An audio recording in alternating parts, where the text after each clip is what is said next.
Donc, bonjour. Donc, bonjour YouTube. On est arrivé au Infinite Gym. Et qu'est-ce qu'on va s'apprêter à faire vu qu'on est, on va dire, en prep? Moi, qu'est-ce que je fais personnellement, c'est que je commence par le cardio. Puis pourquoi je commence par le cardio? Parce que, bon, c'est la chose chiante un peu à faire. Et bien après le workout, souvent, soit que ça va pas te tenter ou tu vas être brûlé. Donc moi, je fais le contraire. Je me brûle avant, comme ça, je me réchauffe et je me mets bien dedans. Donc on a besoin de faire un 30 minutes. Puis par la suite, on va embarquer sur notre workout dos lat. Donc on va commencer. C'est ça, comme je vous dis, on est à Infinite Gym et pourquoi je suis venu ici, parce qu'il faut savoir que ce gym-là est à Hawkesbury et moi je demeure à Vaudreuil, donc ça fait comme un petit bout, 50 km de route, mais c'est juste que ça fait longtemps que j'ai pas fait une vidéo YouTube. Et en plus, attendez, je vais partir mon chrono. Fait que pourquoi je suis venu ici, c'est parce que bon, la dernière vidéo YouTube que je faisais, à date, il y a 3 semaines. En fin de semaine, je pensais en faire 4. Puis un minimum pour moi, c'est faire une vidéo par mois. Ça, c'est vraiment quand je suis débordé. Comme je vous dis, j'ai un nouveau poste. Il y a toujours un petit peu d'adaptation. Fait que là, je trouve que c'était vraiment le bon moment pour faire la vidéo YouTube. Donc, je me suis dit, pourquoi pas essayer un nouveau gym. Un nouveau gym, on va dire, en plus d'être en prep. Donc, vous allez voir que tantôt, je vais faire un peu de posing. Et là, je suis descendu comme de 10 livres. Mais il faut savoir que 10 livres sur un body de 153 livres, c'est pas nécessairement beaucoup. Mais je peux vous dire que 10 livres, ça paraît parce que j'ai principalement perdu beaucoup d'eau et beaucoup de, on va dire, de superflu. Donc, un peu de graisse externe.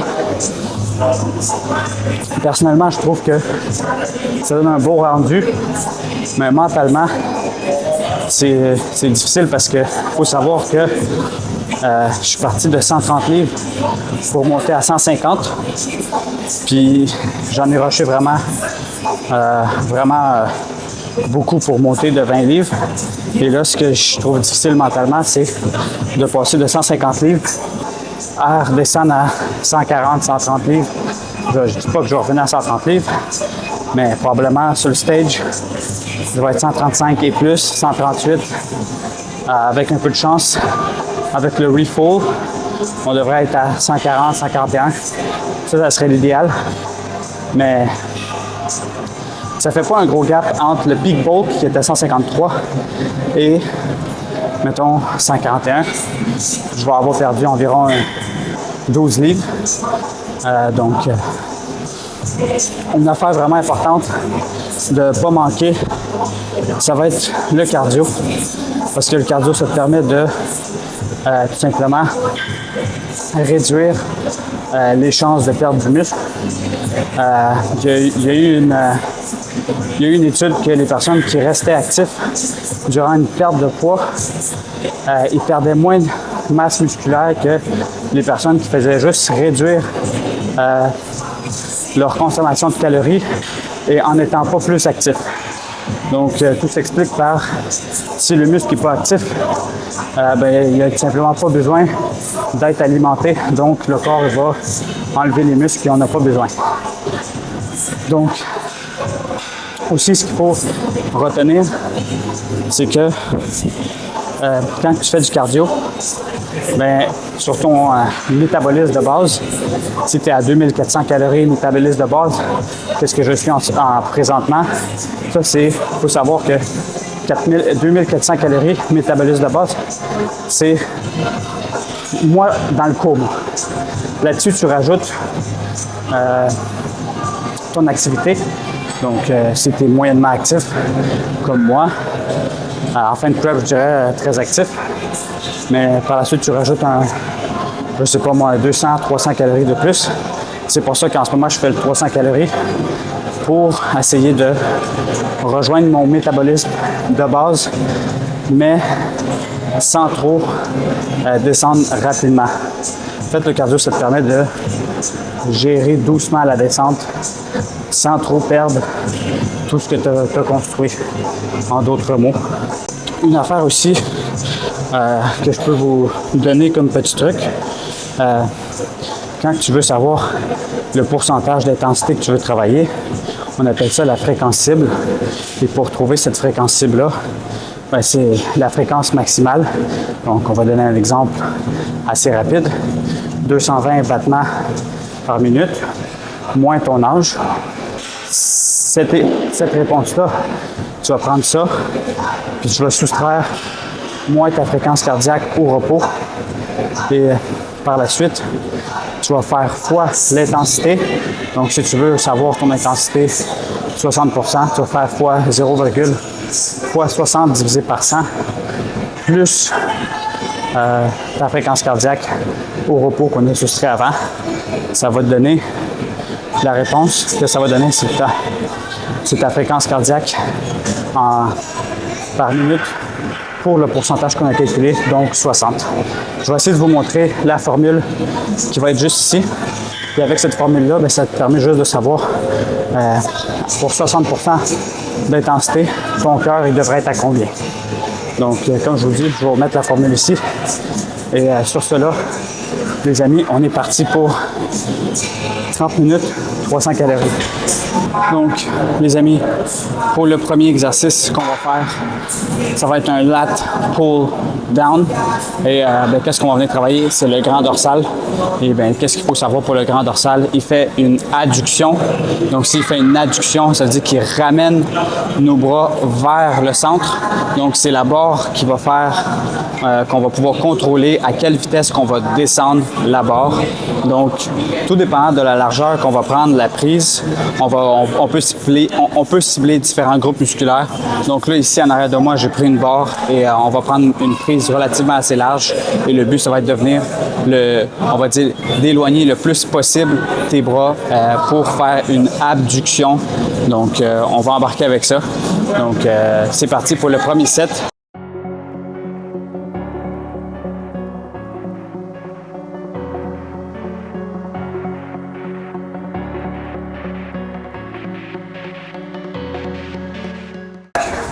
Il va être le temps de prendre mon pump cover. Donc, il y a un jeune qui, première fois peut-être qu'il voit une caméra.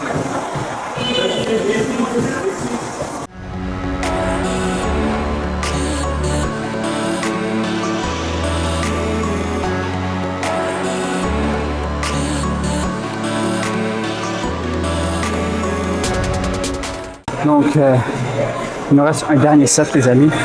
Par la suite, je pense qu'on va embarquer avec un lat pull down, la machine qui est à côté. Et j'ai vraiment hâte de pouvoir vous le montrer parce que depuis que j'ai fait mon cours d'entraîneur certifié, bien, je sais exactement comment bien engager les grands dorsales, en d'autres mots, les lats.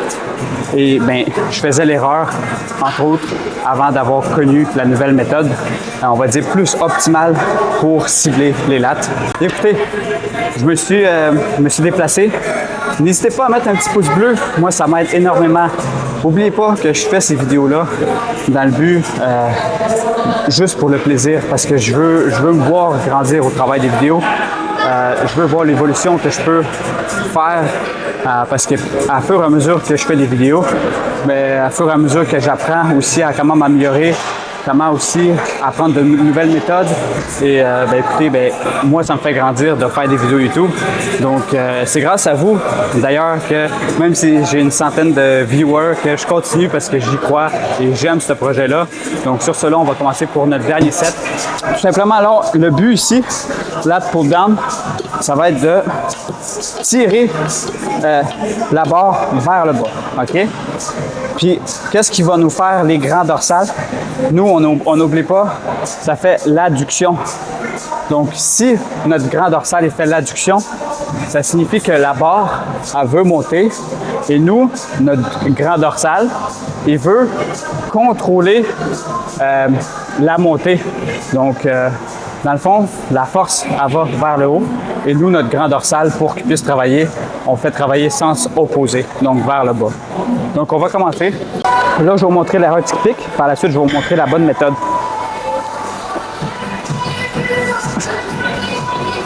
Ça, c'est l'erreur typique. Et là, je vais vous montrer ce qu'il faut faire. inclinaison 20 à 30 degrés par l'arrière. Et quand que tu vas venir descendre, ramener les coudes vers l'avant.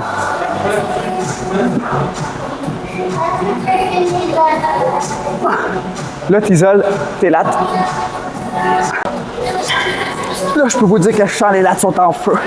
Puis il faut savoir que il ne faut pas nécessairement mettre lourd. Je vois des personnes mettre des gros poids, mais tu as plus de chances de te blesser que d'autres choses. Puis de la force, il ne faut pas oublier que c'est un sport entier. On appelle ça du powerlifting. Faire du powerlifting sur un lat pull-down, ça sert à strictement rien. Donc on recommence. On vient s'incliner vers l'arrière 20 à 30 % et on vient ramener vraiment les coudes vers l'intérieur. Donc au lieu que ça donne ça quelque chose comme ça, ça va donner quelque chose comme ça. On vient ramener. Ce que vous voyez, ramener vers l'intérieur. L'erreur aussi que beaucoup de monde font, c'est qu'ils font une extension complète. Mais il faut comprendre que quand tu fais une extension complète, ton muscle est relâché et on veut qu'il soit en tension. Aussitôt qu'il est relâché, il ne travaille plus.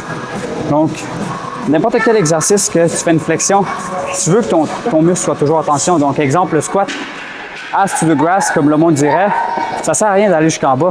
Ton muscle est désengagé. Qu'est-ce qu'il faut faire, c'est que simplement arrêter avant qu'il soit désengagé.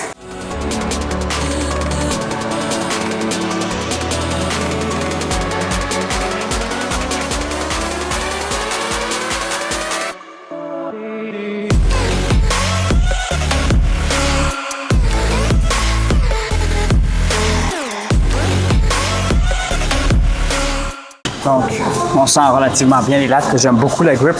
Une petite parenthèse, jusqu'à date, les machines que j'ai essayées, très bonne qualité, absolument rien à dire. On voit que moi, c'est la première fois que je vois une qualité comme ça, là, honnêtement. C'est assez incroyable.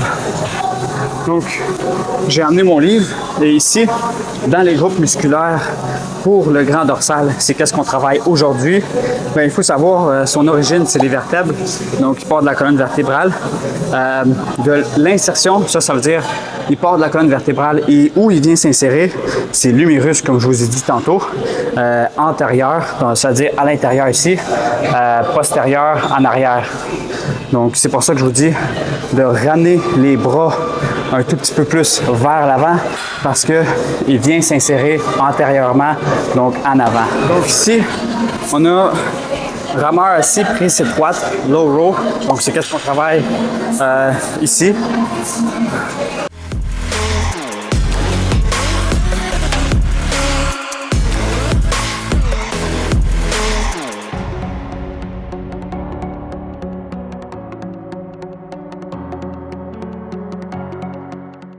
Donc, les amis, pour le prochain exercice, la machine, comme je vous dis encore, les machines sont incroyables.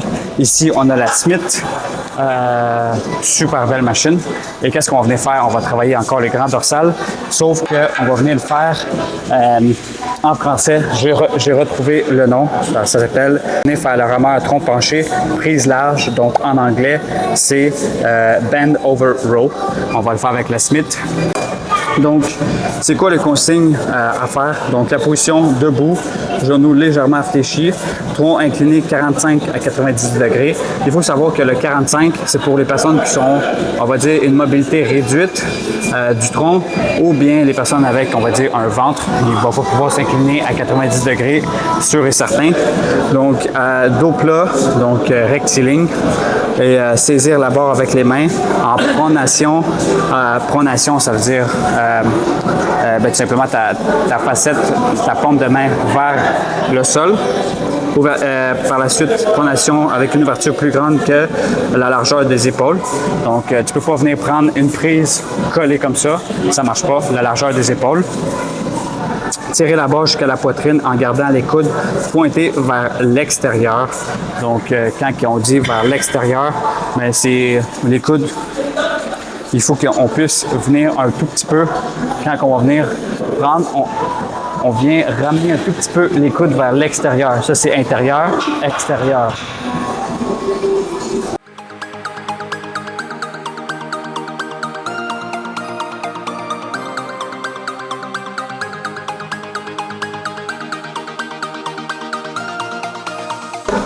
Petite précision aussi que j'avais appris dans mon cours, c'est que tout dépend de combien de répétitions tu vas faire. Il ne faut pas oublier, entre 8 et 12, c'est le nombre de répétitions idéal pour faire l'hypotrophie.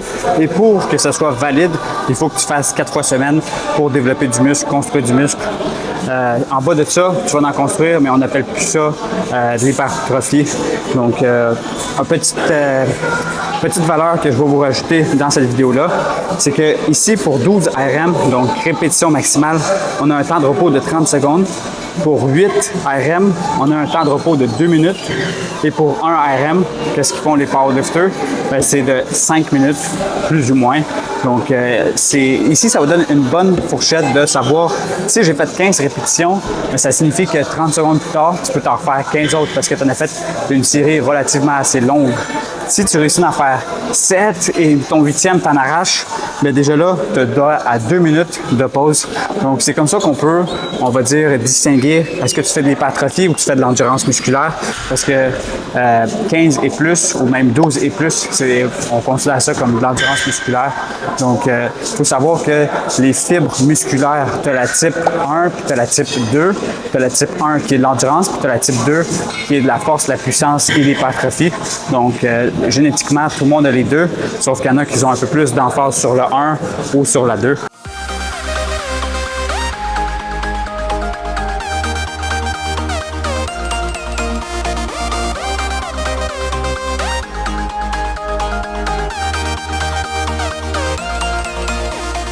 OK, une affaire à faire, c'est que quand tu fais les exercices front penché ou peu importe, un squat, il faut que ça va être très important que ta colonne suive, en fait, ta tête suive la colonne. Donc, si tu fais ce mouvement-là et tu es comme ça, bien, finalement, tu as des chances de développer des blessures au niveau cervical parce que tout simplement tes épines en arrière sur ta colonne vertébrale, ils viennent se toucher. Ceux de la colonne et ceux de la cervicale, ils viennent se toucher.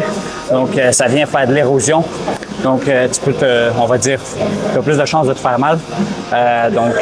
Toujours quand tu fais l'exercice, que ce soit le squat ou le bend over row, si ton tronc est à 45 degrés ou 90 degrés, bien, que ta tête suive toujours l'alignement avec ton dos.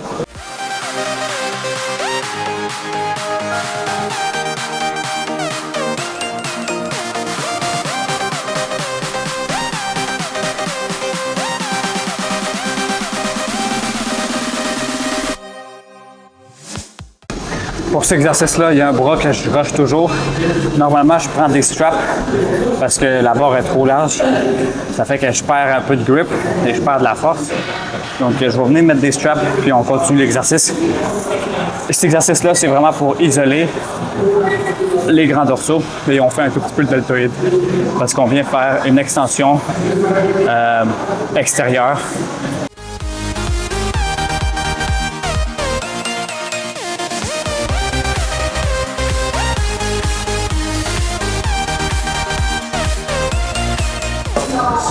Donc, la machine derrière moi qui est ici, on va prendre tout simplement la machine à pull-ups. De pull-ups, oui. Donc, avec le poids du corps. Ici, on a la machine assistée. En arrière, on va faire avec le poids du corps. Qui dit poids de corps, dit on va lever une charge relativement assez lourde et relativement assez difficile en fin de workout. Donc, on va essayer d'en faire le plus qu'on peut. C'est un peu le même principe. Quand tu vas venir faire le pull-up, tu ramènes un tout petit peu tes coudes vers l'avant pour engager un peu plus davantage tes lats. Mais sinon, j'aime beaucoup cet exercice-là.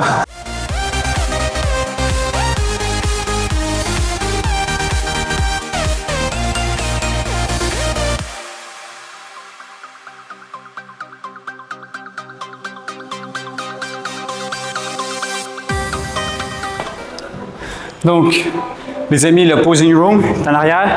C'est vraiment cool parce que je vais pouvoir faire simulation classique physique. Donc, je vais vous montrer ça à l'instant. Il faut savoir que je suis à 7 semaines out. Donc, j'ai encore beaucoup de pratique. Puis, il faut savoir que le classique physique, Les jambes sont beaucoup plus mises en avant que le men physique. Puis je vais faire les deux catégories si tout va bien. Je touche du bois si tout va bien. Mais aussi, une des raisons pourquoi je veux compétitionner pour les deux, c'est que tant qu'à faire une prep, tant qu'à souffrir et être en déficit calorique, pourquoi pas faire le plus de choses possible, dont 2 compétitions. Par la suite, je vais pouvoir vivre un peu parce que je ne vais pas vous le cacher que c'est relativement assez lourd faire du bodybuilding, de l'hypertrophie ou peu importe, là, de manger du bœuf riz protéines isolate toujours. Je dis pas que c'est pas le fun, mais c'est juste à long terme, à un moment donné, j'aimerais ça pouvoir vivre. J'ai juste 23 ans, il y a d'autres choses à la vie aussi. Je pense très bien que tu peux avoir un très bon physique sans nécessairement aller dans l'extrême de ça. Puis là, en ce moment, moi, je me considère que je suis dans l'extrême de suivre une diète à 100%. C'est pas que je vis pas, mais c'est juste que c'est pas nécessairement nécessaire, puis ça représente pas nécessairement mon mode de vie que j'aimerais pouvoir vivre. Je vais vous montrer les poses que je connais. Je connais pas nécessairement les noms. Je vais juste vous les montrer qu'est-ce que je suis capable de faire. Et sur ça, je pense que la vidéo va finir. Donc écoutez les amis, si vous avez aimé cette vidéo-là, n'hésitez pas à mettre un petit pouce bleu. Je sais que je suis tannant, c'est gratuit. Moi, je vous donne de la valeur au travers de cette vidéo-là. Je me suis déplacé 50 km pour faire cette vidéo-là. Donc, la moindre des choses, c'est que tu mettes un pouce bleu, tu commentes s'il y a des choses que je t'ai appris ou s'il y a des choses que tu aimerais ajuster, que j'ai dit c'est pas correct, ou la prochaine vidéo, si quelqu'un aimerait la faire avec moi, n'hésitez pas d'écrire dans les commentaires ou venir m'ajouter sur mon Instagram, que je vais ajouter juste ici. Et écoutez, sur cela, simulation, show, time show.